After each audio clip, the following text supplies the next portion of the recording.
Good afternoon.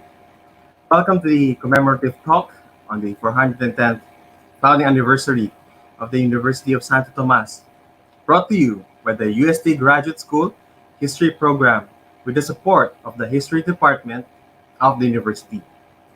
I am Jethro Manangan of the Graduate School History Program, serving as your Master of Ceremonies this afternoon. We are now live on YouTube for the registered participants and the Facebook pages of Tanaw Kasaysayan and the USC Department of History as well. To formally open this event, may I remind the viewers that we are gathered in the presence of our Lord. Our opening prayer will be led none other than by Mr. Miguel Antonio Jimenez of the Graduate School History Program, to be followed by the singing of the Philippine National Anthem. Let us remember that we are in the loving presence of our Lord, in the name of the Father, the Son, the Holy Spirit. Amen. Lord, true source of love and wisdom, we thank you for this opportunity to learn more about our dearest institution, the University of Santo Tomas, which has been true to its mission of molding professionals committed to serve the nation and the church for hundreds of years. As we gather today, let our ears and minds be open to the new knowledge that our speaker will impart to us. Let this knowledge be a source of appreciation of our identity as sons and daughters of our beloved university. Let this be a reminder and a source of inspiration to strive more in partaking to the mission of our dearest school, to become bearers of light to the minds of our people. Grant the schools and universities, especially the administrators, faculty members, non-academic staff, and students, fortitude and compassion as we continue our journey to learning amidst the pandemic. As we put our utmost effort to survive during this hard and dark time, Lord, may you continuously shower us your grace and guide us and our people to the way of peace and justice. We ask this through Christ our Lord. Amen. In the name of the Father, the Son, and of the Holy Spirit. Amen.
Our speaker for today will discuss the role of the Dominican pioneers, Bishop Domingo de Salazar OP, First Bishop of the Diocese of Manila, and Archbishop Miguel de Benavides OP, founder of the University of Santo Tomas.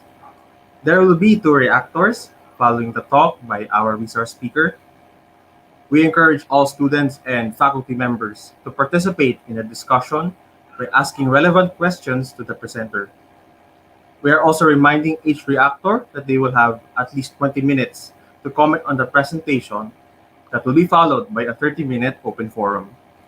Finally, all registered participants will receive an e-certificate upon accomplishment of the events evaluation form that they will receive via the registered email.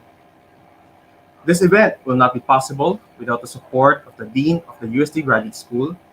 Ladies and gentlemen, let us now welcome Professor Michael Anthony C. Vasco, Ph.D., for his opening remarks. Good afternoon to all.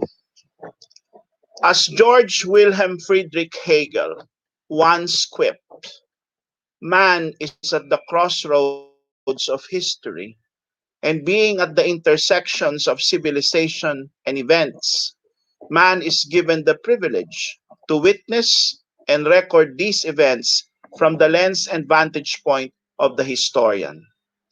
The historian's life world and worldviews relate to the events, narratives, and interjections of participants in the historical moment.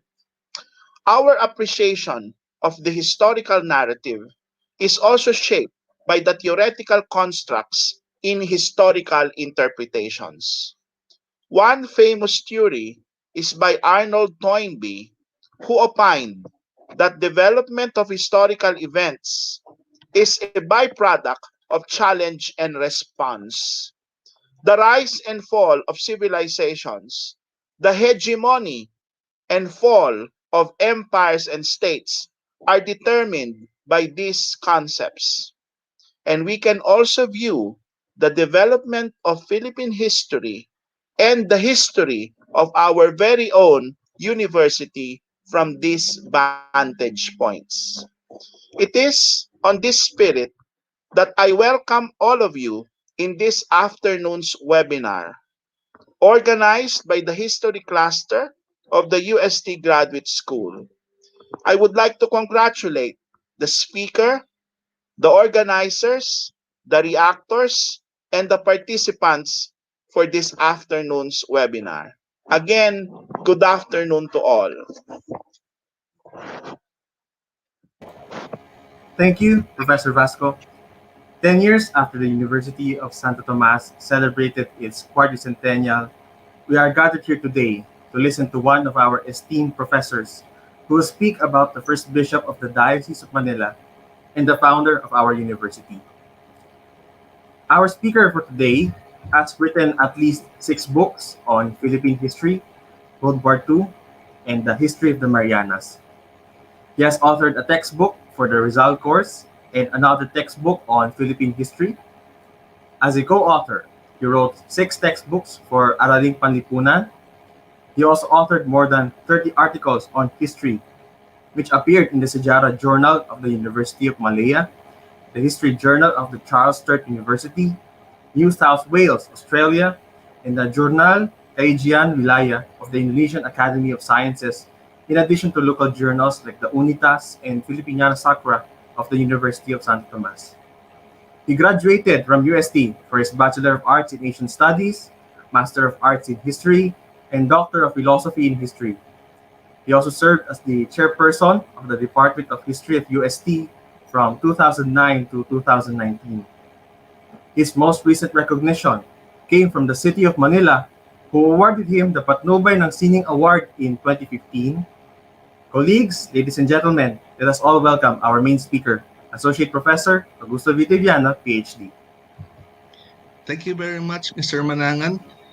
First, I would like to greet the faculty, administrators, and students of University of Santo Tomas on their 410th anniversary of their great university. I would also like to thank Dean Basco for gracing this program, and also the chair of the Department of History, Dr. Archie B. Resos, for participating, and my fellow faculty members, Dr. Antonio Hila, and other faculty members. Before I begin, so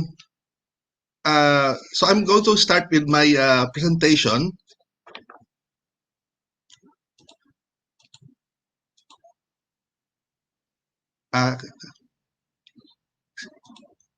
So I'll share my file first.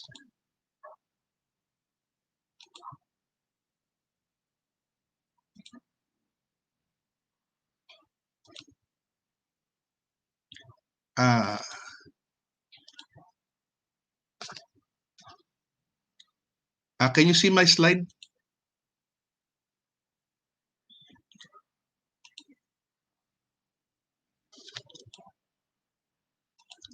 Can you see my slide? Excuse me, can you see my slide? Hello? Yes, sir.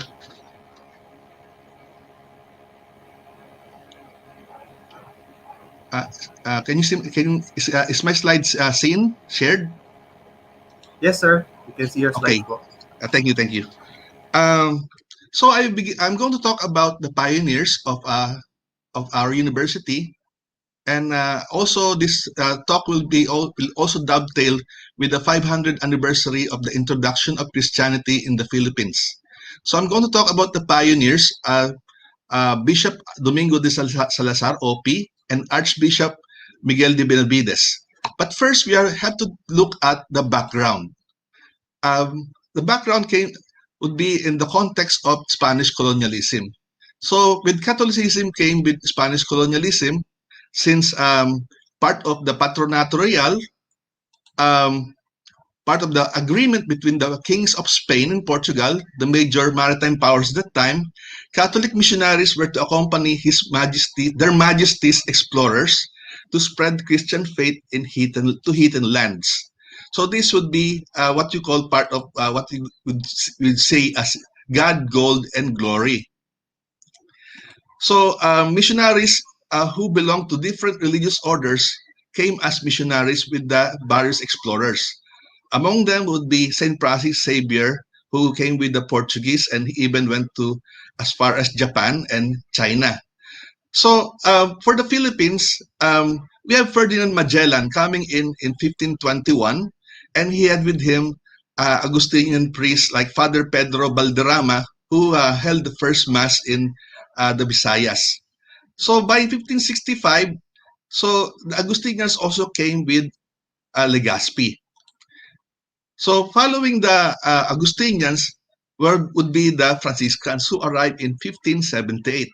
So among them would be Father Juan Plasencia, who's known in Philippine history as the one who recorded the customs and traditions of the Tagalog of the Laguna Lake area. The Jesuits, the Third Order, arrived in 1581.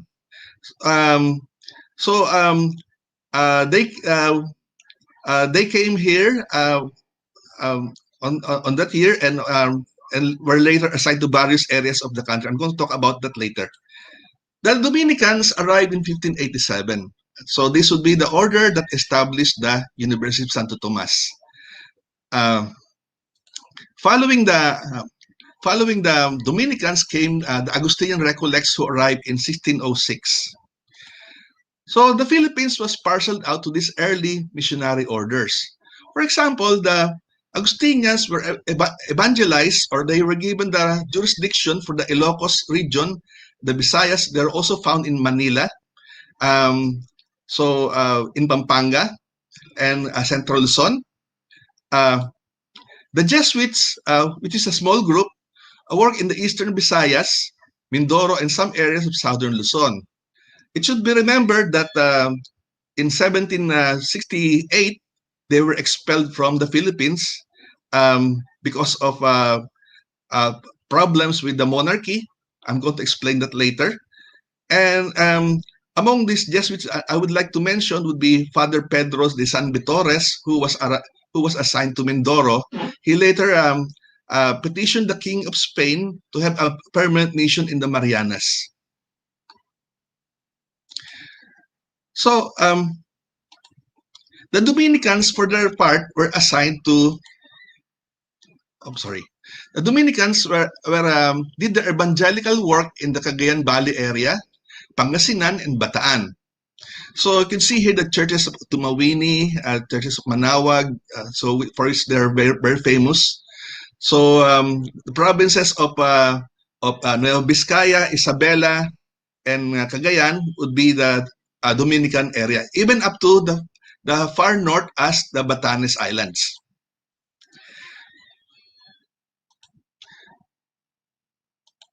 So, the Recollects were assigned to Mindanao, and some of them were in Manila, and some of them were also in the Visayas. The missionaries had to penetrate Mindanao, but there was strong opposition from the Moros, who were Muslims. All missionary orders had their churches in the Manila area. For example, we have the San Agustin Church, the oldest church in the Philippines, and also the Church of San Ignacio under the Jesuits, the Recollect Church in Quiapo, that was under the Recollects. So the Franciscans, they would be in the outskirts of Manila, also in Dilao, where they were given they were assigned to take care of the Japanese community. As for the Dominicans, they were given the responsibility to minister to the Chinese community. And eventually, and some of the missionaries also intended to spread Christianity to China itself. In fact, Father Benavides served as a missionary in China before he was sent back to the Philippines. The Philippines was served as a springboard for the conversion of China to Christianity.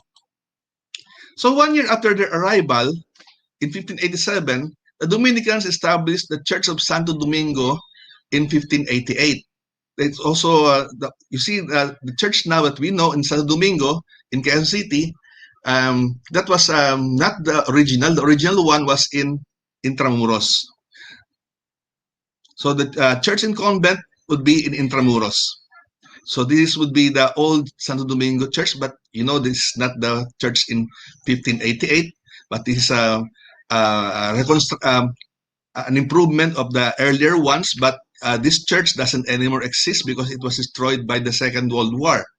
And now we have the present Santo Domingo Church in Quezon City. So the early Dominicans were a small number. They survived the perilous voyage from Spain to Mexico. From Mexico, they had to go to Veracruz. From Veracruz, they could now cross the Pacific on the way to the Philippines. So one of the early Dominicans was Father Domingo de Salazar, OP.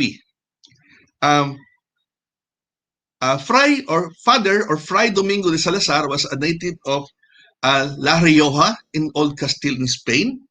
He was born in 1512. We don't know exactly what month or what day was he born. And he entered the Dominican missionary at a very young age. And he became a master of Dominican order and a holder of professorial chair while in Spain. And he was appointed as to the professor's chair. His ambition was to evangelize the heathen and devoted himself to the conversion of natives. He was then assigned to the province of Oaxaca in Mexico. He was characterized by having the same zeal of defending the rights of the Indians and manifested in a heroic degree the same zeal when he was in the Philippines. From Mexico, he was assigned to Florida, where he passed several years in toil and privation. From Florida, he was recalled to Mexico to be the prior of his convent and the vice provincial of his order.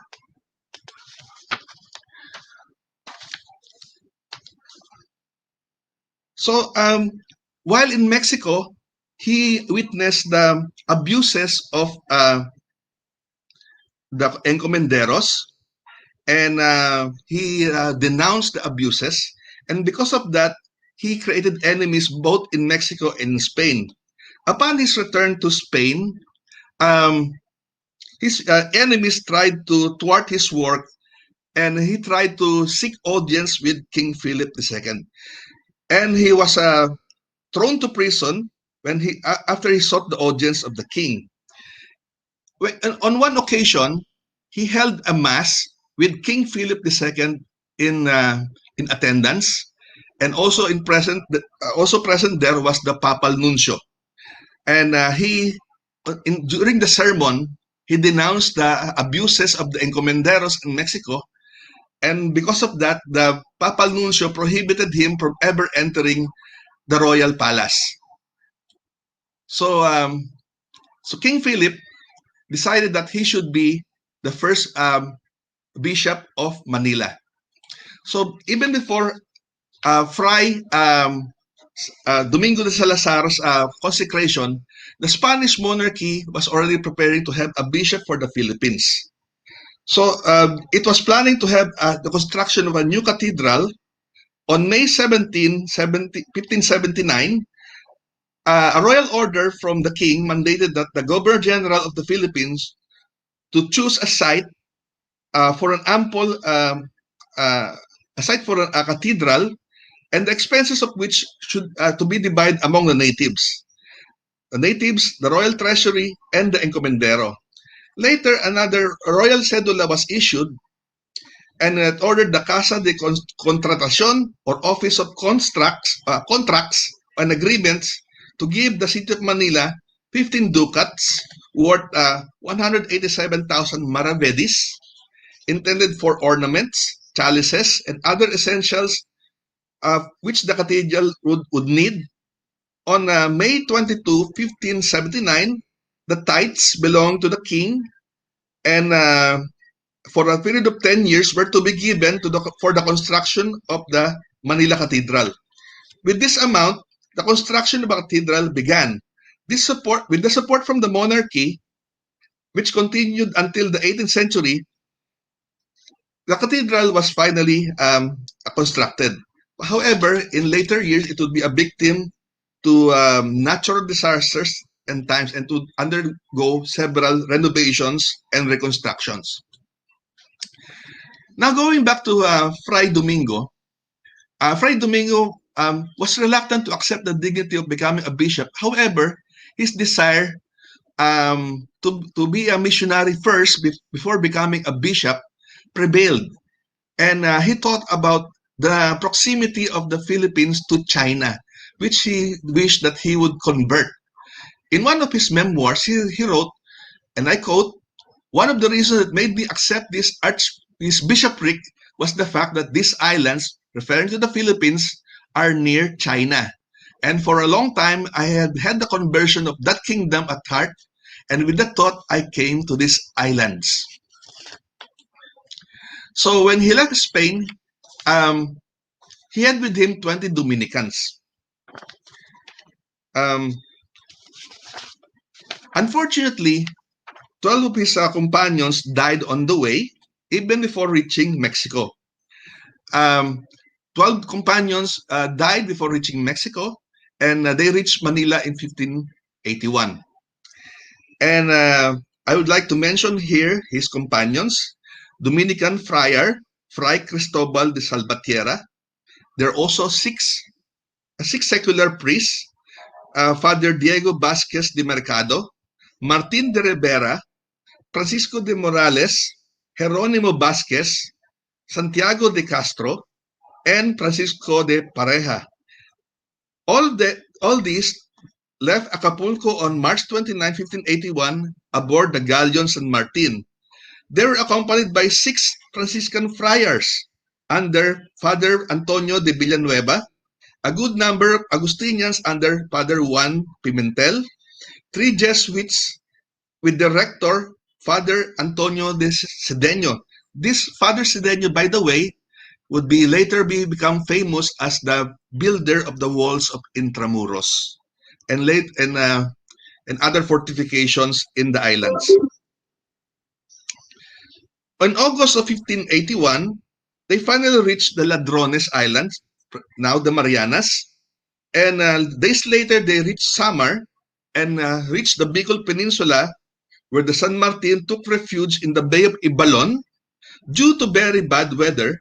From there, Fray Salazar went by land, crossed the Bicol area, and reached the Laguna Bay region.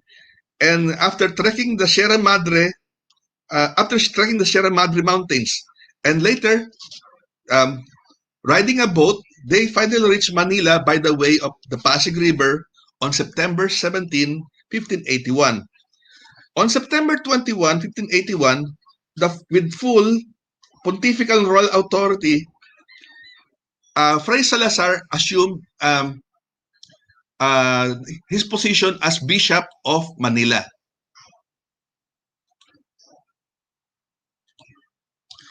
So on that day, the cathedral was to be placed under the patronage of the Our Lady of the Immaculate Conception.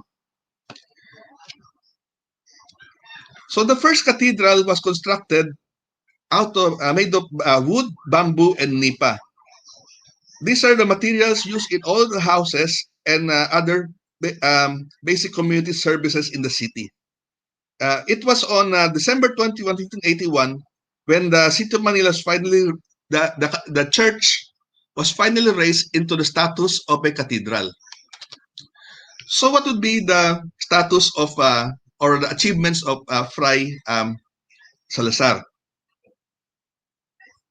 By the way, I would like to talk about another thing about the cathedral also.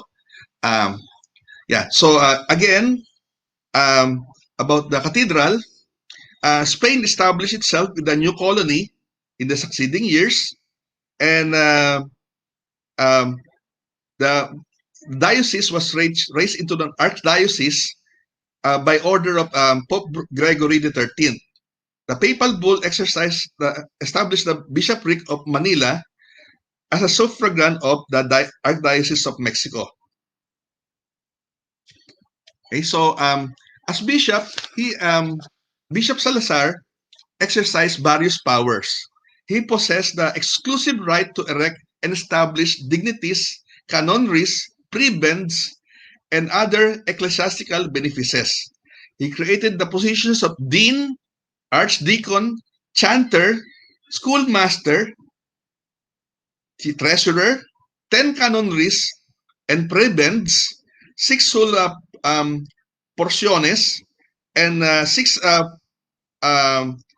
rectors, 6 acolytes, 6 chaplains, a sacristan, beadle, an economy, meaning the one in charge of the supplies, the chancellor and notary of the church, and there's also another a very curious position here created by Bishop Salazar, which is the position of dog catcher. However, the incomes of the colony were not enough to support the sufficient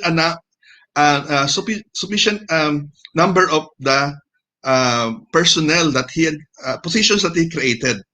Thus, he only created the ones that were actually functional were first 5 dignitaries, 10 canonries, and 6 whole and 6 half porciones that were actually functioned. It was resolved that the cleric of the church and the diocese should enjoy the privilege. He should carry out the clerical tonsure, meaning the salary, 1 silver real a month. The hair of the back of his head should be clipped, meaning the tonsure, meaning that I'm talking about the haircut of the early Dominicans. The tonsure, the hair of the back of his head must be worn clipped with scissors 2 fingers breadth below the ear. So you could now imagine yourself being a Dominican friar. They remove the top of the hair on the top of your head, and also the hair from the ears.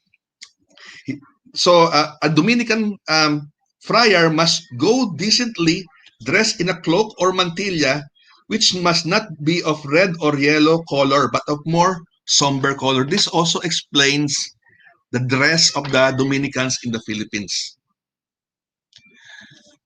As in Mexico, Bishop de Salazar defended the Indios from the abuses of the encomenderos. He was called the Bartolome de las Casas of the Philippines.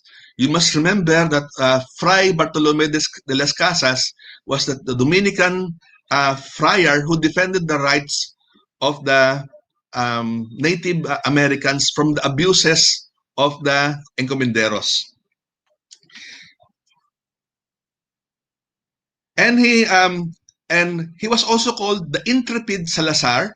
He wrote letters to the king denouncing the abuses of encomenderos in the Philippines. And another important achievement was the Synod of Manila, which was held in 1582 and lasted until 1586.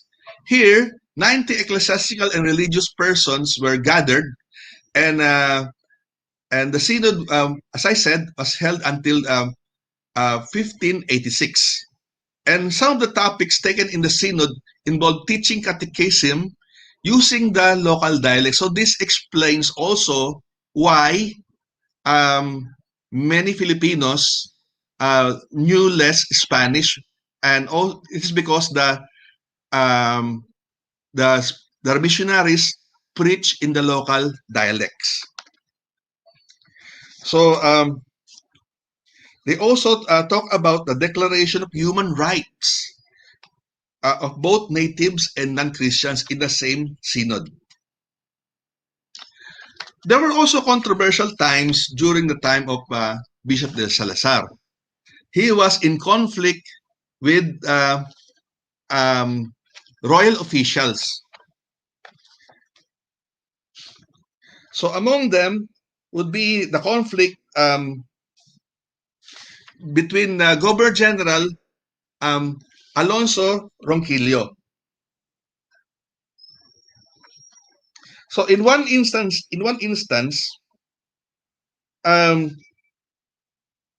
so let me read. When it comes to morality and adhering to the church, Bishop Salazar was uncompromising.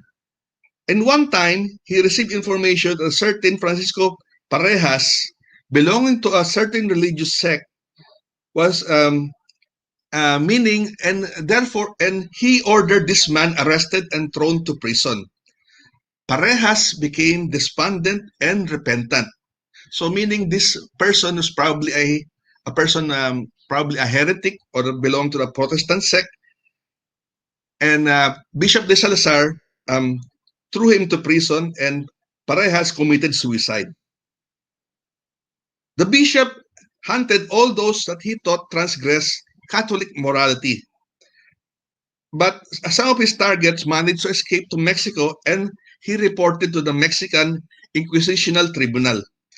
The tribunal reminded Bishop Salazar that he was exceeding his authority, the authority of his office.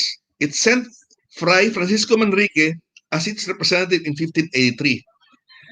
Upon his arrival, Father Manrique was ignored by Bishop Salazar, who even threatened to excommunicate anyone who recognized Father Manrique.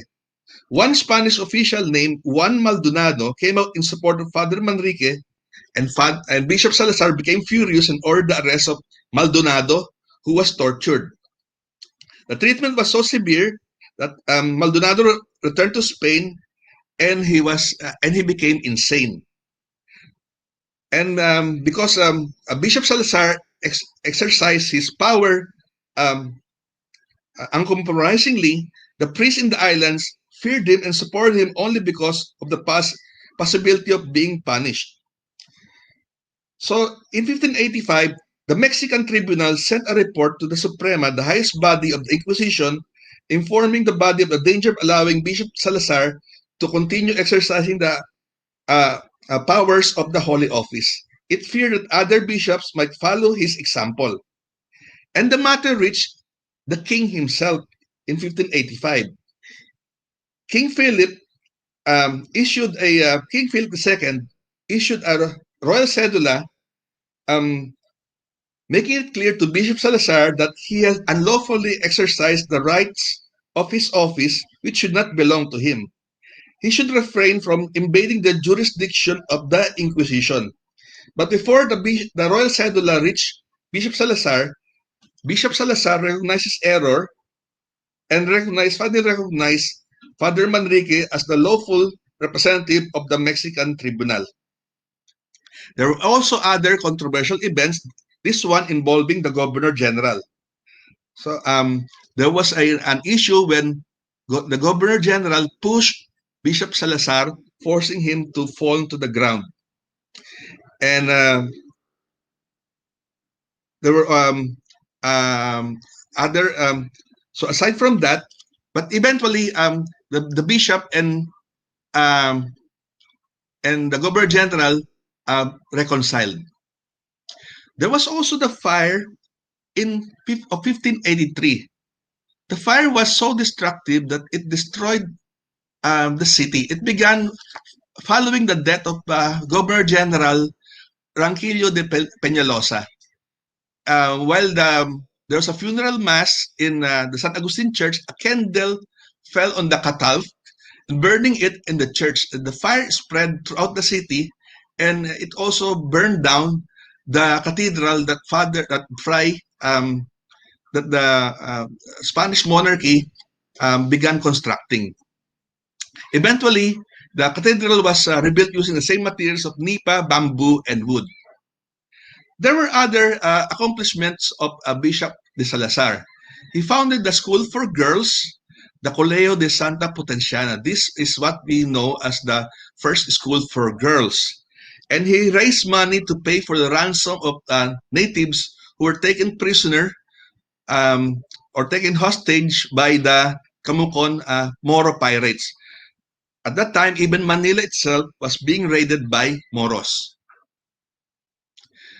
In 1591, at the age of 76, Bishop de Salazar sailed for Spain, and while he was absent, the sea was headed by a Franciscan named Father or Fray Ignacio de Santibanez. A miracle happened while aboard the galleon. His companion, Father Miguel de Benavides, was washed overboard by a huge wave. And seeing his companion washed overboard, Bishop de Salazar knelt on the floor of the ship and began to pray. And the miracle was another wave washed aboard the ship, and it brought back Father Benavides. Upon arriving in Spain, he worked to raise the status of the bishopric of Manila to that of the archdiocese. Another purpose of returning back to Spain was to plead against enslavement of natives by the Spaniards and other encomenderos and other royal authorities. The king wanted to present Bishop de Salazar as the Archbishop of Manila, and it was actually approved by the Pope. But however, before the papal bull reached him, Bishop de Salazar met an accident while at court in Madrid, and he died on December 4, 1594, at the age of 82. Then we go to the other important pioneer, Father Miguel de Benavides. Father Miguel de Benavides was born in Carrion de los Condes in Palencia and joined the Dominican order in 1570. Miguel de Benavides sailed with the first group of Dominican missionaries from Veracruz in 1586 and reached the Philippines on July 15, 1587. So again, as I was talking to you earlier, the Dominicans wanted the Philippines to be a base of evangelization of China. Father Benavides was part of the group that went to China to evangelize the Chinese. However, he did not stay there too long because his group was arrested and jailed. And some of the Dominicans who came earlier, they were executed. There are some of those who were martyred in China. And by the way, before going to China, Fray Benavides already knew and learned Chinese, so he could talk to evangelize to the Chinese in their own language. Later, he went with Bishop de Salazar to Spain to defend the natives against oppression by the encomenderos. And when he returned, he was chosen to govern the newly created Diocese of Nueva Segovia, now vegan, but actually it was in Lalo, in in northern Cagayan. And 3 years later, on February 23, 1601, Fray Miguel de Benavides was appointed Archbishop of Manila. At the time, Archbishop Benavides was very poor. He didn't even have the proper vestments. That King Philip III had to finance his consecration on October 7, 1602. So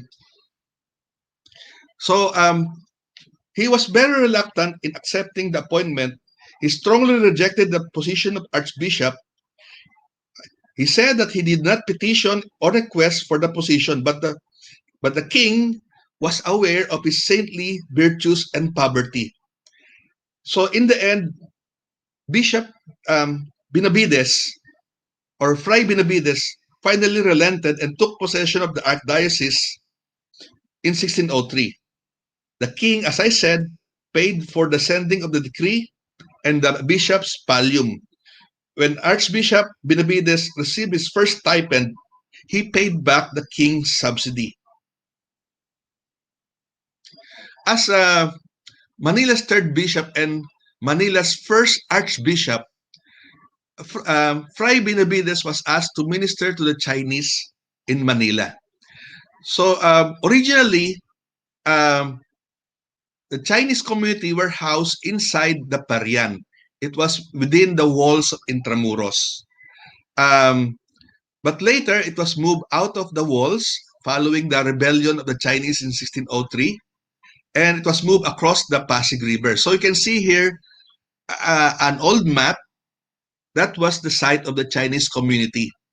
And Fray Miguel de Benavides, seeing that the Chinese were so poor and and they were lacking in medical facilities, he had a hospital constructed for them. This would be the Hospital of San Juan, Hospital in San Gabriel, the Hospital of San Gabriel. So in the modern map, this would be in the area now occupied by the Plaza Cervantes, in the Bureau of Lands, area occupied by the Bureau of Lands, and also the present-day BPI building in Binondo. He built a hospital for the Chinese, and also he ministered to them. During Archbishop Benavides' time, the Manila Cathedral was rebuilt. So from the structure made out of wood and thatch, it was described as so poor, so disorganized and deprived, and it was described as a dishonor and impairment of our faith and religion. Finally, a church or a cathedral made of stone was constructed. So in earlier 1587, Governor General Santiago de Vera ordered the construction of a new edifice for the cathedral. However, it was then a simple construction, but later contributions were collected from the local residents amounting to 3,000 pesos, and also from the Royal Hacienda. And the wall foundation of the church was constructed. It was measured as 2 brasses in height, and however, the sum was still insufficient to build it with its necessary height. Nevertheless, the money that was collected was a welcome support. So additional help for the cathedral would be through Governor General Gomez Perez de Dasmariñas. Upon being appointed as new governor of the Philippines, Governor Dasmariñas set upon the orders of the letter of the decree, and he raised 12,000 ducats in 3 parts, which was the custom, and at the rate of 3,000 annuities for the period of 4 years. So when he was still in Mexico, he managed to obtain 2,000 ducats more, and eventually you have the first stone cathedral for the Manila Cathedral. So before he became Archbishop of Manila, Miguel de Benavides was one of the authors of the Doctrina Christiana. This was the first book published in the Philippines. So Archbishop Benavides authored the Chinese part of the book because he knew Chinese. And the book was published in Manila in 1593. Archbishop Benavides directed the Franciscans to minister also to the Japanese. The Japanese were settled in Dilao. This is the area now, in the area, the place where the Manila City Hall is now located. Until the area of Philippine Normal University, that would be the original Dilao. That area where the Torre de Manila now stands is actually a very historic area. That used to be the barrio of Dilao. The Japanese were also in San Miguel, and later the Japanese were also transferred to Paco. Okay? The Chinese rebellion broke out during the time of Archbishop Benavides. Though he was compassionate towards the Chinese immigrants, he said that the Chinese also pose a danger.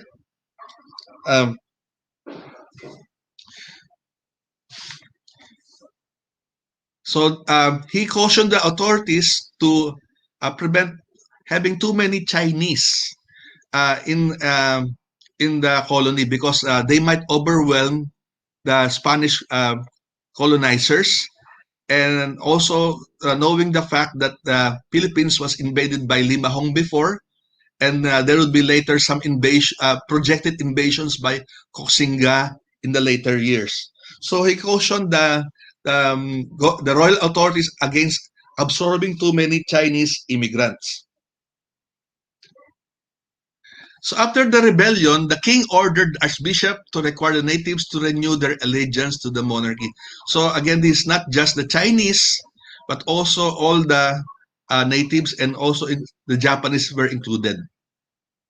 There was also the visitation controversy. As history teachers, we also know about the visitation controversy, wherein since many of the missionary orders belong to the religious orders, and they believe that their superior should be their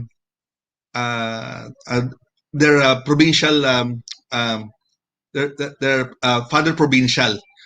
Their superiors, the superiors of their order should be their boss, their superiors. But since they are now holding parishes, they should now report to the bishop or the archbishop. Archbishop Benavides acted prudently. Him being, because he was also from a religious order, so he acted prudently and avoided conflict with the parish priest. When in 1605, Archbishop Benavides felt that his health was declining. He wrote his last will and testament, and he bequeathed his earthly belongings consisting of 2,000 pesos, and he willed it for the establishment of a college for poor boys wishing to enter the priesthood. This college became the Colegio de Santísimo Rosario, which later became the Colegio de Santo Tomas, which is now the University of Santo Tomas. So Archbishop Benavides donated his books, and this became the nucleus of the present UST Library. The UST Library is the oldest library in the Philippines, and it's even more extensive than our own National Library. When you talk about the Filipiniana collections as well as the religious collections. And it started all from the donation of Father Benavides. So Archbishop Benavides died on July 26, 1605. This would be the feast of St. Anne. The cathedral gave him a very solemn burial, and his remains were buried on the gospel side of the cathedral. This would be the place where the priest would read the gospel. Everybody agreed that the Archbishop Benavides lived a very saintly and simple life. He became Archbishop as a very poor man, and he also died as a very poor man. On April 28, 1611, Father Archbishop Benavides' will was finally executed. It was not possible to establish the University of Santo Tomas in 1605 because even then, 2,000 pesos would not be enough. So the money was kept in trust and allowed other donations to come. When at that time in 1611, the money had grown to around 21,000 pesos. And also at the same time, the books given by Archbishop Benavides were increased. And eventually his original contribution, his original books, were increased with the donation of books by other religious. On his dying day, Archbishop Benavides asked that the priest be assigned to Maribeles Bataan. So who was Father Baltasar Fort? Father Baltasar Fort was one of the eyewitnesses of Father Benavides' last will and testament. At that time, he was the last living eyewitness, and therefore it was decided that they should execute the wishes of Archbishop Benavides. In conclusion, the religious pioneers, especially Bishop Domingo de Salazar and Archbishop Miguel de Benavides, left an indelible mark in Philippine history. As for the Dominicans, along with the other religious orders, they had a civilizing role in the early part of Spanish rule. These pioneers, including the religious from the other religious orders, established schools. UST became the only university in the Philippines for most part of Spanish rule. The other universities like San Ignacio, established by the Jesuits, and also San Jose, they were abolished when the Jesuits were expelled from the Spanish Empire. But UST remained in continuous existence throughout Spanish rule. So this will be the only institution of higher education in the Philippines. As far as the Dominicans, as the pioneers, they recorded history like other religious. They recorded what they saw. We have Father Maldonado, who was assigned in Northern Luzon. He recorded the history of the Tingyanes of the Cagayan Valley. So the writings of these missionaries serve part of the historical record which we are using today as basis of the writing of books on Philippine history. The pioneers also established towns and parishes. As I said earlier, the Dominicans were assigned to the Cagayan Valley area, now the province of Cagayan, Isabela, and Nueva Vizcaya. And also they were also in Bataan and in Pangasinan. And you can see the legacy of the pioneers. We have the churches, and many of them are heritage sites. So they are part of the legacy. They also established towns, and many of them became cities like Tuguegarao, Echage, formerly Carig, and also Bayombong. They were all established by the Dominicans. There was also one Dominican friar, Father Villaverde, who built the Villaverde Trail. So from in the Cagayan Valley area. It's now being used today as part of the Maharlika Highway, and also as public highways systems in the Philippines. So during the length of the Spanish rule, the Dominicans preside over the spiritual and even influence the political affairs in the Philippines. The Spanish Dominicans protected the natives from the abuses of the royal authorities. And they were guardians, especially Father or Bishop de Salazar. They're moral guardians of the community. So I would like to quote again from my enterprises and traffic are to the remedy the needs of the poor and help the natives who have much need thereof. So the early Dominicans have devoted their lives to spreading the sacred word of God, as well as protecting the human rights of the natives. The institutions remain. Okay, so I may go back. The institutions remained, especially with UST remaining as the only institution of higher learning. Many of the great Filipinos are product of Dominican institutions like University of Santo Tomas and Colegio de San Juan de Letran. There were also many heroes, great men of the Philippines. They all passed through the great portals of Dominican institutions like UST. They created 4 Philippine presidents. We have Quezon, Osmeña, Macapagal,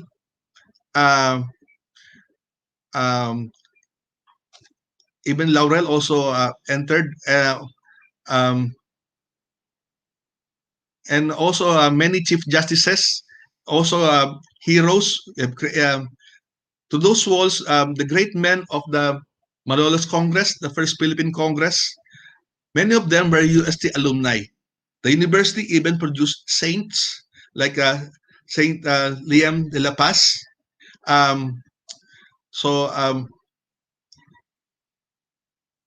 Although it also has some negative aspects, though. They were accused of being part of phylocracy, which dominated the political, social, economic life, which led to the Philippine Revolution. But despite of that, the historian, a Dominican historian, Father Fidel Villaruel, called the revolution, even the labeling of the Dominican as part of the phylocracy, as part of a nation realizing itself. So it was the role is not called a negative factor. So it is hard to discuss Philippine history without discussing the role of Dominican pioneers and Dominican institutions, especially UST. The University of Santo Tomas is the mother of all educational institutions of the Philippines. When the University of the Philippines was established, many of its alumni and professors were from the University of Santo Tomas.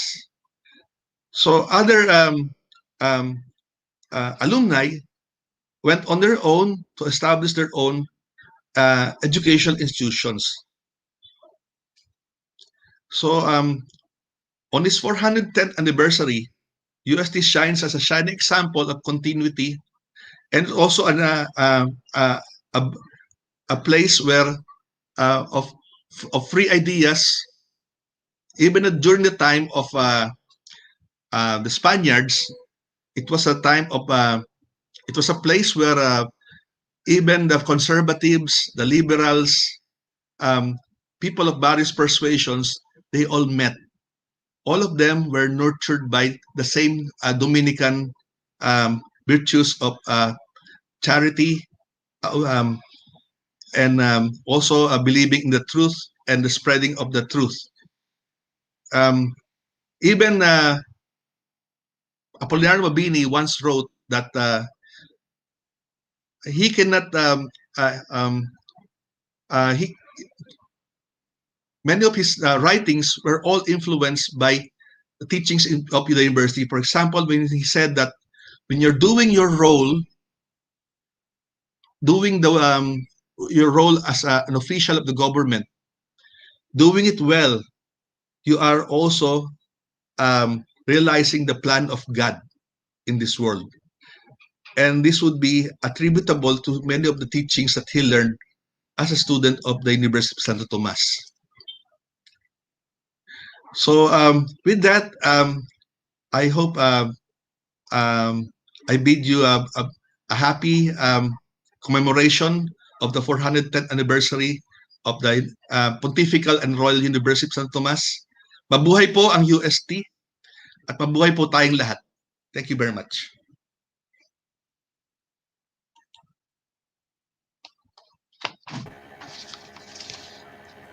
Thank you very much po, Associate Professor Augusto de Viana, Ph.D., for that very informative and insightful lecture. And we will now listen to our reactors, the faculty of the Graduate School History Program, Let us now welcome our first reactor to the lecture, Professor Antonio C. Hila, Ph.D., Professorial Lecturer of the University of Santo Tomas. Thank you and good afternoon.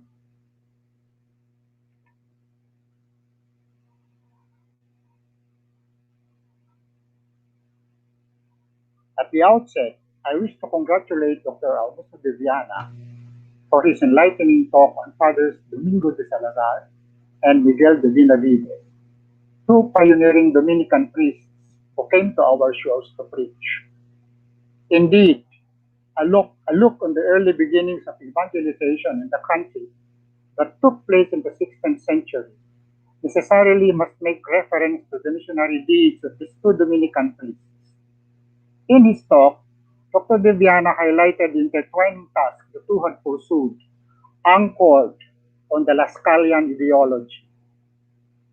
For both missionaries, the ideology of another Dominican friar, Bartolome de las Casas, became their guiding light in dealing with civilian authority in the country and the process of spreading the Catholic faith. Needless to say, their stance was pro-native. Briefly, it should be recalled, as Dr. De Viana had earlier pointed out, that Father Domingo de Salazar spent more than 20 years in Mexico and Florida as a missionary and a teacher. His election as first bishop of the Philippines was a welcome opportunity, a stepping stone to bring the gospel beyond the shores of the archipelago to the vast empire of China.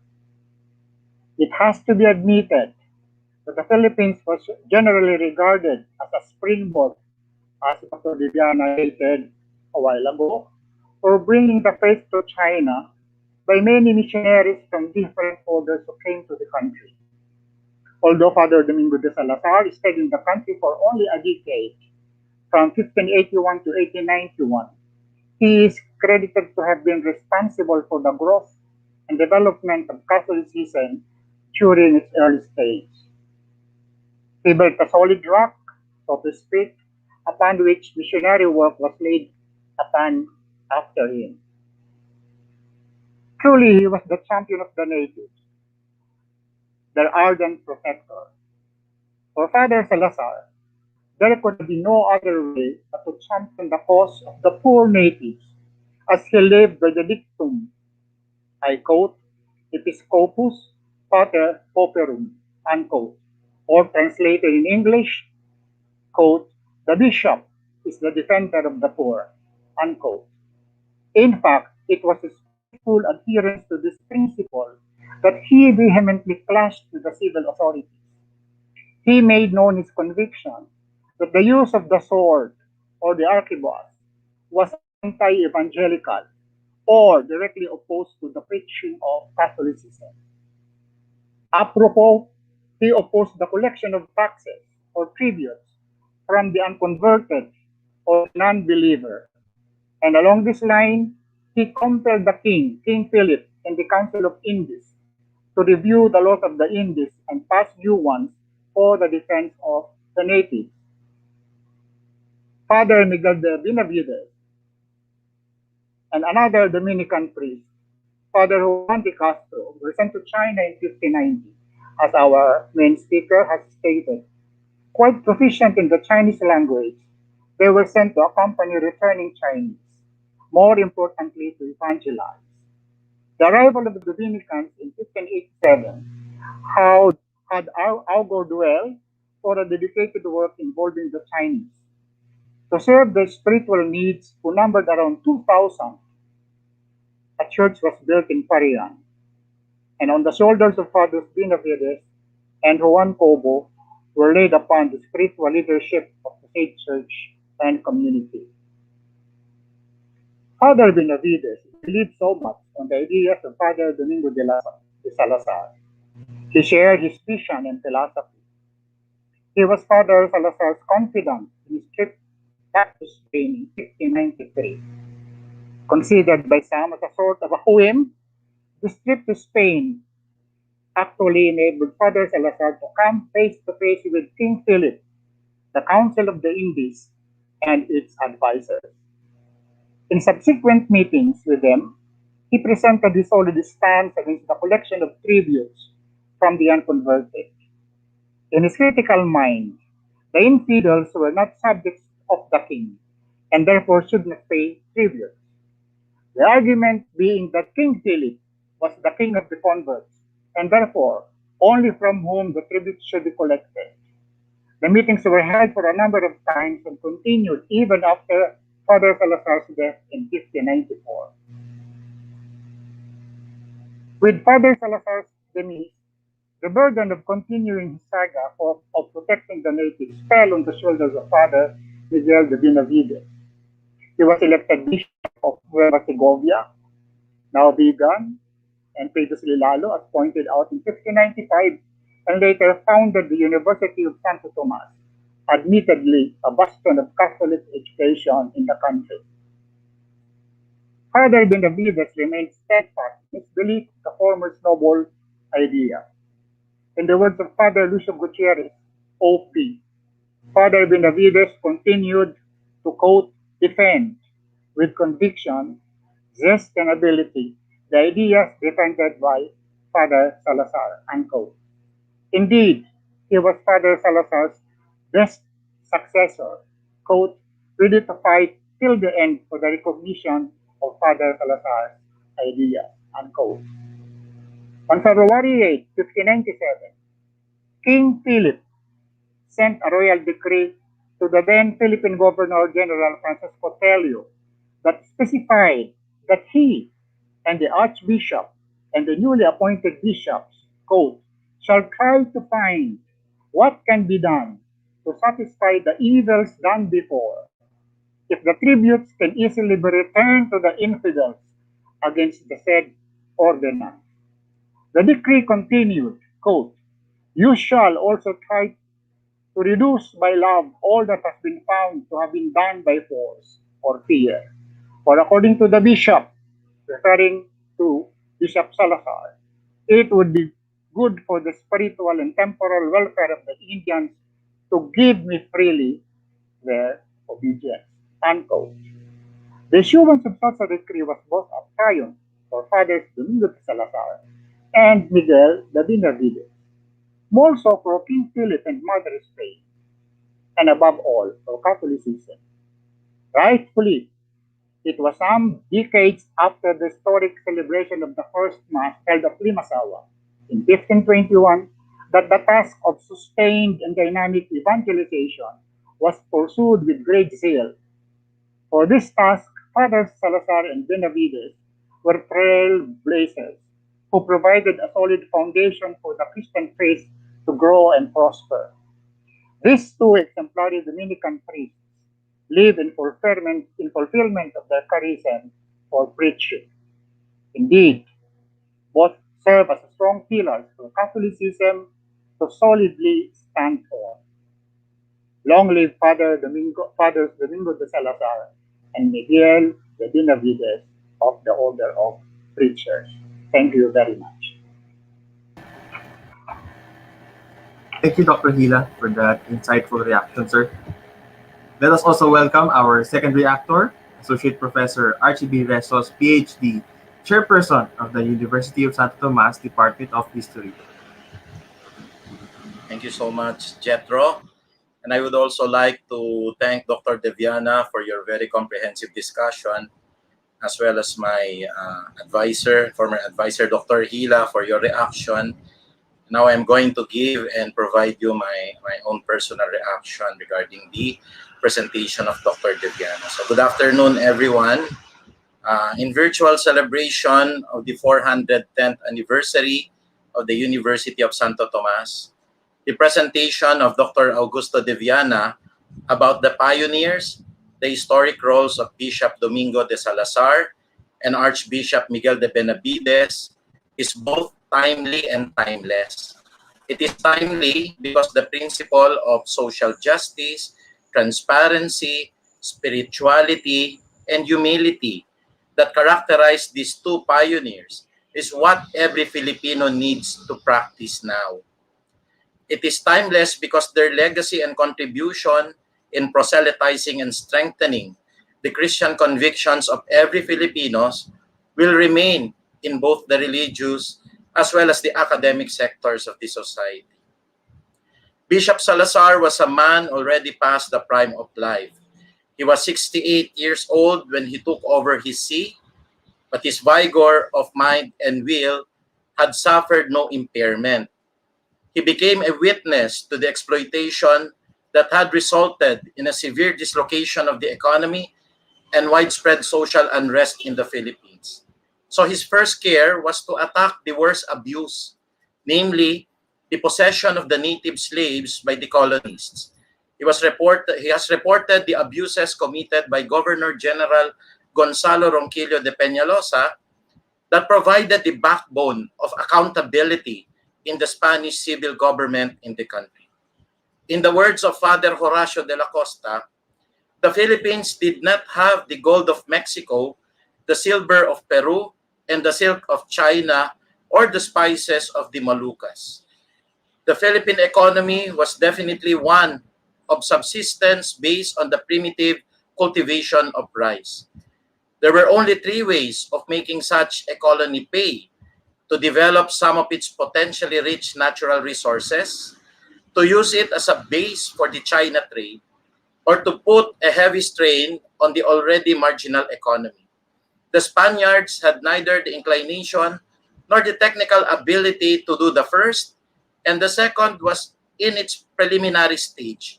Nothing was left, therefore, but to put the squeeze on the native population, unquote.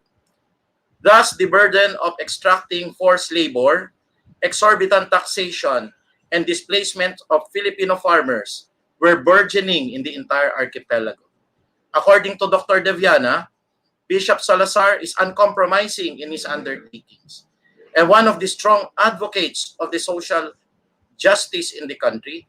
Reverend Father Domingo de Salazar convoked the famous Synod of Manila in 1582, that in this assembly, the rampant abuses and oppression done to the Filipinos were put into light, including the compensation that they should be amply given to the marginalized Filipino people. In addition to his advocacy to the principle of social justice, Bishop Salazar laid the foundation for the call to establish a center of Catholic worship in Manila. On September 21, 1581, with authority coming from Rome and the Kingdom of Spain, Bishop Salazar created the act to construct and establish the Manila Cathedral under the loving guidance and inspiration of the Immaculate Conception. This would replace the old parish church in Manila. Thus, like a true servant of God, he strongly condemned and opposed slavery of the indigenous people of the Philippines, making both Spaniards and Filipinos at the same time equal in the eyes of God. Indeed, a man chosen by God to propagate as well as to imbibe Christianization in the Philippines, promote the essence of human dignity as well as the sacredness of the human life. It is also good to note, on the other hand, that Dr. De Viana also presented to us the contribution of Father Miguel de Benavides, OP. Okay.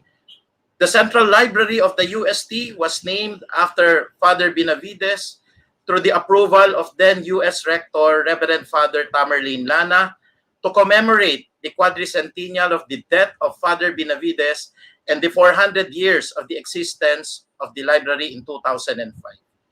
It was in 1605 that the presence of a library has been in UST since the time of the donation of Archbishop Benavides' collection.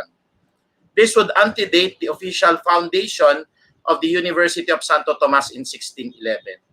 So all these 16th century books believed to have belonged to Archbishop Benavides became the core of collections of the UST Central Library.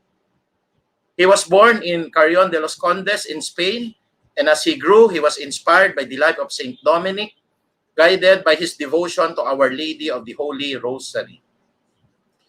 During his stint as Bishop of Nueva Segovia, because of his sterling performance in his duties, he was appointed to the Metropolitan See of Manila from 1602 until 1605. Although he was laden with a lot of plans and vision for the Catholic faithful in Manila, he died at a young age of 53 and became the very inspiration for the foundation of the University of Santo Tomas. Thus, in the words of Dr. Eloisa P. de Castro, one of the best ways to ensure the perpetuation of a person's legacy is by memorialization, and going to these measures, Reverend Father Miguel de Benavides, OP, has been more than adequately memorialized in UST. We have the bronze statue at the heart of the UST campus, the Benavides Plaza, fronting the main building, the junior high school building, aptly known as the Benavides Building, where you can also see the Benavides Auditorium at its fourth floor. All students in the Central Seminary are featured in the yearbook called Benavides, and there is also the Benavides Award for students who excelled in competition outside of UST, and a Benavides Foundation that supports the various causes of the university. Why do we immortalize the legacy of Bishop or Archbishop Miguel de Benavides? Is it because he founded the University of Santo Tomas as a beacon of Christ's teaching on triac of faith, hope, and love? Is it because of his exemplary leadership as the first Archbishop of Manila? Or was it because of his dedication to preach the gospel? I believe his success was anchored on how he emulated the humility exemplified by our Lord Jesus Christ. He clothed himself with a coarse garment of a friar and slept on an ordinary mattings, did not even eat meat. He conversed gently and modestly, and was a man of few words, never tolerant of gossiping. He traveled on foot or by small boats through his diocese. He was contented with little and spent his allowance as Archbishop for charitable works. He always allowed the poor to come into his house in order to receive alms. Even at the end of his life, he has shown remarkable patience, never complaining at all. He died and was buried at the Manila Cathedral. Archbishop Miguel de Benavides, the founder of UST, lived a life in connection with the biblical teachings anchored on faith, hope, and love, but more importantly, love. Love for the lost souls and the love for the cultivation of the young minds, in particular, the students of UST, to become educated and dignified Catholics. His legacy did not only cultivate the academic minds of the Tomasian community, but also the entire Philippines as well. Lastly, I would like to quote one of the illustrious alumni of the University of Santo Tomas, the late President Sergio Osmeña Sr. And I would like to quote, "I doubt there is in Spanish history in the Orient another figure that so attracts our sympathy as the person of the immortal Benavides. One cannot forget that he founded the University of Santo Tomas, but much less can we forget that the whole of his life he stayed among us and lived with the Filipino people. He always defended their interests," unquote. Muli po, magandang hapon po. Good afternoon to all of you, and thank you so much for this privilege to be part of the panel of Reactors. Mabuhay po ang UST. Thank you, Dr. Resos, for that equally insightful reaction, sir. And we know that our audience have questions to our speaker regarding the topic discussed, and therefore we are now opening the question and answer portion for today's session. May also invite our speaker, Dr. Viana, to be with us in our live broadcast.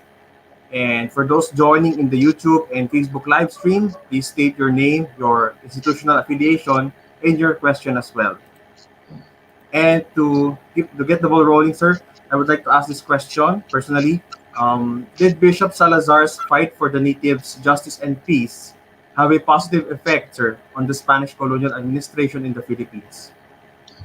Yes, it is. It did. And Archbishop Benavides,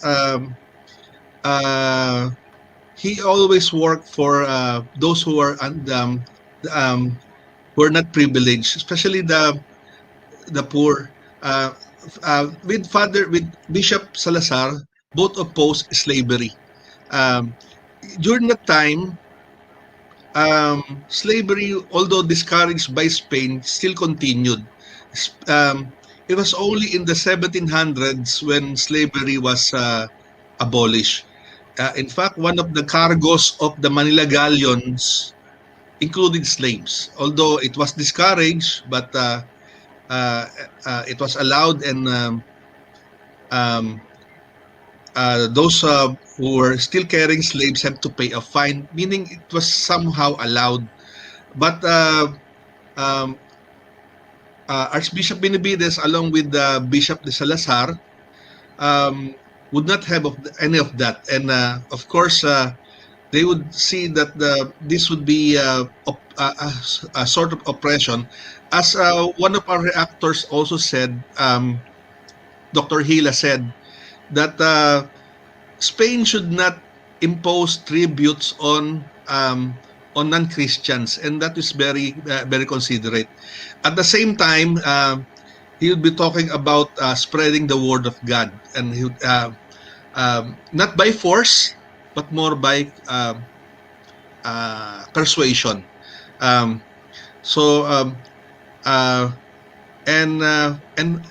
and this quality should be was seen by many administrators, Spanish administrators at the time. And also, at the end of his life, everyone agreed that he lived a very saintly and very simple life. And because he had a very positive positive impression on the people at the time. And compared to Archbishop Salazar, who was more militant, Archbishop Benavides was different. He's more compassionate. He was more of a softer approach rather than a more fundamentalistic approach by Bishop de Salazar. I already mentioned the controversies that involved when he noticed that some of the people were, although Christians, they were had a different faith, meaning they're probably Protestants or probably heretics. He got punished for that. The man got punished for that, but there was nothing about that during the time of Father Benavides. Thank you. Okay, thank you, sir. Now we will go to a question from the audience. From Melanie Magpantay po, from Espiritu Santo Parochial School. For Dr. De Viana, sir, these bishops attained lengths in terms of pioneering social justice and equality in the country. Why is it that textbooks blur these and highlight the abuses instead? That's the problem with some of our textbooks, because in the early Spanish period, there are many missionaries. They showed very saintly qualities, and they're really missionaries. They're imbued with missionary spirits, and this was not accentuated. And what was accentuated, on the other hand, would be the philocracy that was portrayed by Rizal and his companions. And that's why when you discuss friars or praile, things like Father Damaso would go into your mind. And but first and foremost, Father Damaso is not a historic figure. He's just a figure of imagination of Rizal. But there are, unfortunately, our textbooks, including the teachers, they should also encourage the students to do research on what are the other things that the missionaries had done. And many of them, especially Father Benavides, he was so saintly. I always tell my students, these pioneering missionaries, they walk or even just traveled on horseback through the wilderness of the Sierra Madre, enduring enduring the wilderness attacks from non-Christian tribes. But again, they see this as a kind of a mission. And unfortunately, this is not found in our textbooks. There's also another fault in our teaching of history, because when you start for example, in readings in Philippine history, you start with Magellan, the coming of the Spaniards, and also the imposition of the taxes and other abuses. They're accentuated, and the period jumps. And the next period you would encounter, the Spanish period, would be the time of Rizal, and they would demonizing the Spanish authorities, including the church. So that is accentuated, and the good things that are done by missionaries have been glossed over. So I think we should do something about that as educators. Thank you, sir. Another question from me po. Can Archbishop Benavides' efforts po as frontliner and hospital pioneer be considered as an important precedent or milestone in Philippine medicine, sir? Yes, especially when he founded the Hospital de San Gabriel. So again, I think we can pick lessons from him in the administration of public health. So, meaning healthcare for all. When he established the Hospital de San Gabriel, he intended that not for rich people, but he intended that for poor immigrants, meaning the Chinese. There's a separate hospital for the Chinese, and for that he raised money to establish that hospital and provide for its operations. So it shows us that the health should belong to not to a privileged few, but for everyone. And having good health and access to human health is a human right. Thank you, sir. Now let's take another online question from the audience. From Mr. Arthur Franz Tenorio from the Graduate School, UST. Why is it that the Benavides Library traces its foundation from 1605, while UST traces its origins in the 1611 Foundation Act, given that funds are still insufficient? Yeah, but the collection is already there. Father Benavides donated his books to serve as a nucleus for a library. They're already functioning. The collection is already functioning as a library even before the university is published. I also like to say that the UST Publishing House, although belonging to UST, actually antedates the university itself. It's 1593. So you could have a publishing house, the institution that printed the first book in the Philippines. It's actually even older than the institution that it belongs. So again, the library and the printing house, they actually antedate the library, the university itself. And this is quite a you cannot remove the one from the other, because they are part of UST. So therefore, it's one of the things that we should consider. That components of a big element, says the university, are even older than the mother itself. So are older even the institution itself, which is the university. So that happens. Thank you, sir. Another online question from the audience. From Mr. Gil Ramos. I believe this is in connection to the Dominicans, sir. Ang Pambansang Bayani ay dati ring mag-aaral ng UST. Bakit mo kaya sa batang huli ay naging pangunahing kontrabida niya sa kanyang nobela at ibang sulatin ang mga paring Dominikano? You're probably talking about Jose Rizal, Pambansang Bayani. One thing, there would be no Rizal without the Dominicans. I could be exaggerating. Number one, the Calamba Hacienda was managed by the Dominicans. And the family was well provided for. They were privileged, actually. They're given privileges by the Dominicans. In 1885, when Rizal's father, Francisco Mercado, was getting old, he managed to get lands from the Dominican administrators rent-free for the first 5 years. And these lands were not ordinary lands. These are lands with natural irrigation.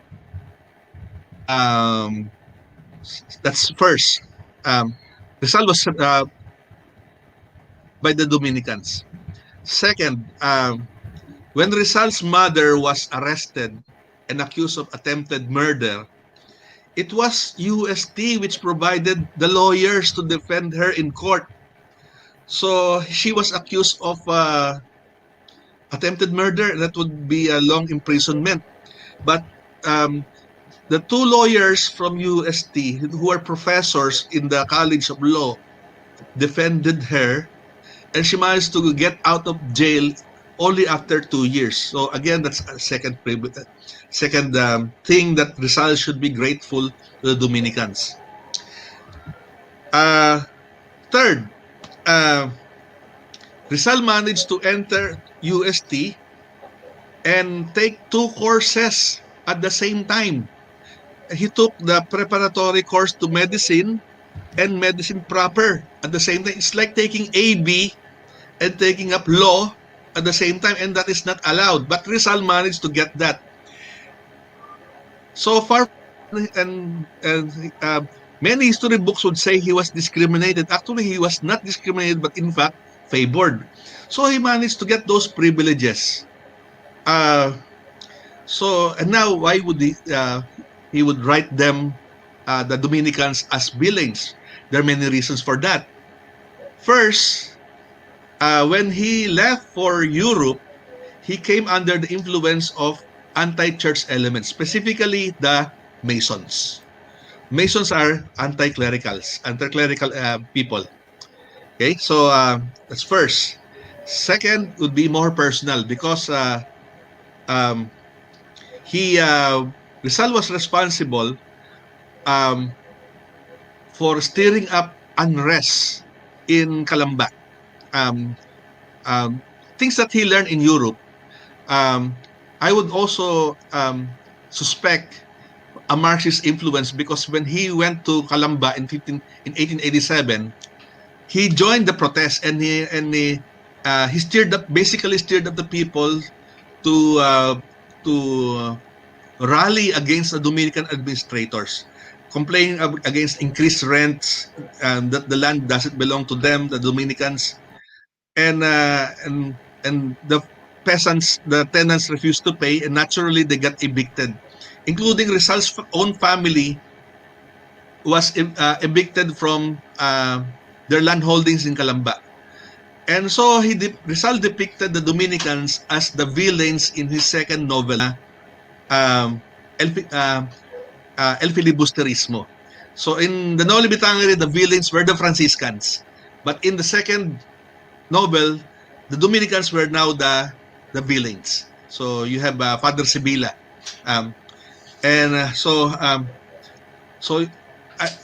you can see why he made them the villains. And of course, there was also some issues about gratitude. When Rizal started to stir up the peasants, the tenants, he received an anonymous note saying that he is an ingrate. Wala kang utang na loob.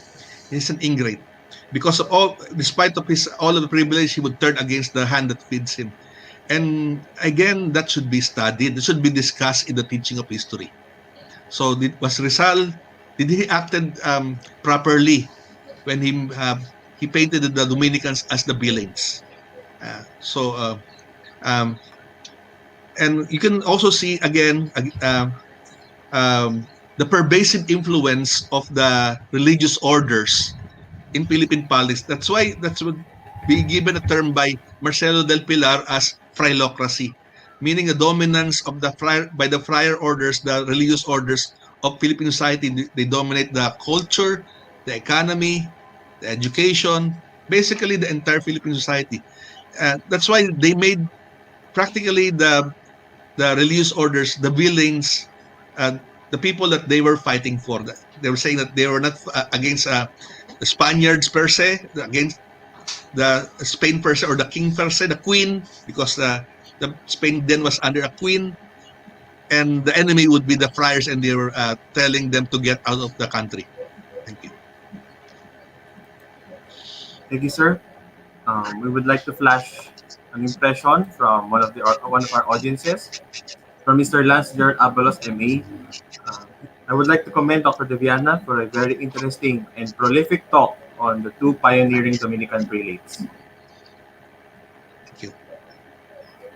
And for our final question, sir, as a historian, sir, and I think this would be timely because in light of the COVID-19 pandemic, what important lessons can the peoples of today learn from these historic and religious pioneers? So again, you can see the selflessness of these two persons. Bishop Salazar is basically the one who fought for the underdog. So people who were underprivileged, those who were being oppressed. So he did that in Mexico and did again in the Philippines. So it's like the saying of another religious group, saying like being a man for others. The Jesuit would say that. So, but again, he Bishop Salazar fought for what is right, for what he believed is right, and he denounced abuses, excesses of authority. At the same time, he was very zealous about his faith, and faith should be uncompromised, and that led to an issue of torture against a fellow who thought about a different religious view. So I also would like to talk about another thing, why Governor General Ronquillo de Peñalosa pushed an old man.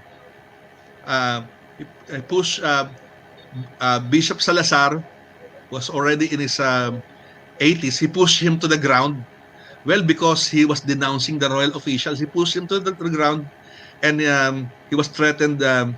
You stand 50 paces, I won't miss you with my pistol shot, because you're standing 50 paces away. I would be able to shoot you. Those were threats leveled against Bishop Salazar. But in spite of those threats, despite being imprisoned, he never wavered, and that is what we would like. You should imitate. As for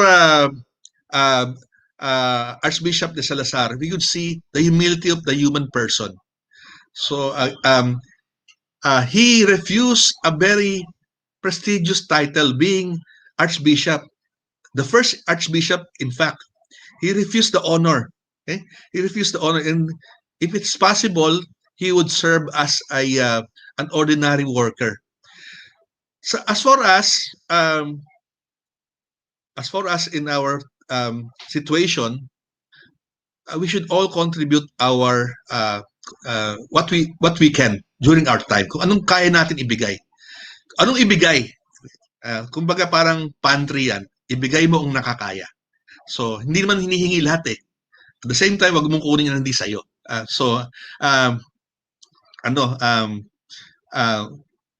Get something that you actually need. I think Dr. Resos also said Father Benavides, Archbishop Benavides, his door was always open to persons, those in need. We should always do that. Never close our doors to people in need. And in fact, even he himself, his own stipend, he already gave it to the poor. That's why actually, if you look at some historical books or sources, there's a conflict on the amount of money that was left. is it 1,500? Because some books would say 1,500. And another source would say it was 2,000 pesos. And even at that time, that amount was not too much. And that those amounts were Archbishop's um, stipend. And he was willing to give it all up. And at the end of his life, he gave all his worldly possessions, so especially the money, to establish as a university that is our university today. And as far as for the books, these books were again, they began to serve as the nucleus of the present University of Santo Tomas library, and it grew. So it's like the miracle of Jesus when he gave and he blessed the 5 loaves of bread and the 5 pieces of fish. It grew and it started to benefit a lot of people. Just like today, when you have one pantry starting from one push cart, and it's now becoming a movement. So again, there will always be people who oppose. There will always people who would take more than that they need. There will always be people who would say bad things. And as long as you're doing what you do is pure and very simple, I think the mustard seed that you have planted will become one of the biggest trees in the forest. Ganyan po. Thank you very much. Thank you very much po, Dr. De Viana, for that wonderful Q&A, sir. We are truly grateful for the knowledge you Thank you, shared sir. in answering the questions from our viewers and from myself. And to wrap it up, may I now call the two reactors, Dr. Hila and Dr. Resos. We are now presenting and awarding virtual certificates of appreciation to them.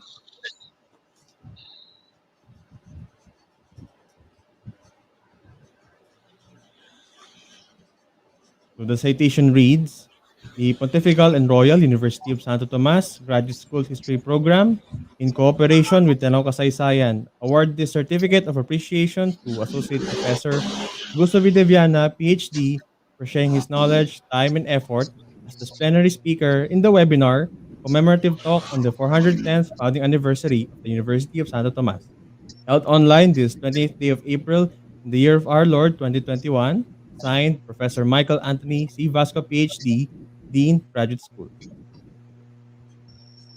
We will also now award the certificate of appreciation to our panel of reactors.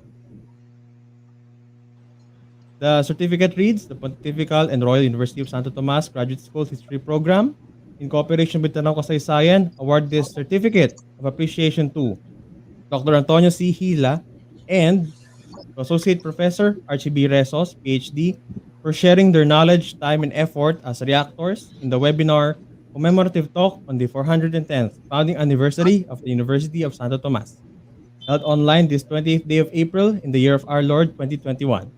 Signed, Associate Professor Augusto Viana, Ph.D., Program Lead, History, Graduate School, and Professor Michael Anthony C. Vasco, Ph.D., Dean of the Graduate School. Once again, we would like to thank our guest speaker, Dr. De Viana, and to our panel of reactors, Dr. Hila and Dr. Resos. And just a reminder for our registered participants, please do not forget to accomplish the evaluation form to get an e-certificate after this online event. The link to the evaluation form will be emailed to you. And now we have come to the end of our webinar. We have learned so much from our main speaker as well as our reactors about our pioneers. To summarize, we learned that Bishop Salazar served 4 decades as a missionary. He established a school for girls, the Colegio de Santa Potenciana. He fought for justice and peace by pleading against the enslavement of natives and confronting violations of human rights against the people a la Bartolome de las Casas. And he also raised money to ransom the natives captured by the Moros. We also learned that Father Miguel de Benavides, the founder of the university, spoke Hokkien and even wrote in Mandarin as a result of interacting, preaching, and doing business with the Chinese in China and outside Intramuros. He also wrote and published the Doctrina Christiana one of the earliest books in the country in Chinese. And he was also a 17th century, you can call a frontliner who took care of the sick immigrants in the hospital. And he even donated all his money, all his books, his possessions for the future of a colegio in his last will and testament, which we now call the University of Santo Tomas. The religious pioneers, especially the Dominicans, left an indelible mark in Philippine history. Indeed, these historic pioneers are worthy of emulation by the modern generation, especially the 21st century Tomasian. Thank you everyone for listening, and we hope you learned much from our speaker and reactors. Once again, I'm Jethro Manangan, your Master of Ceremonies, wishing everyone a safe and blessed afternoon. May I now invite the viewers to join us in singing the UST hymn.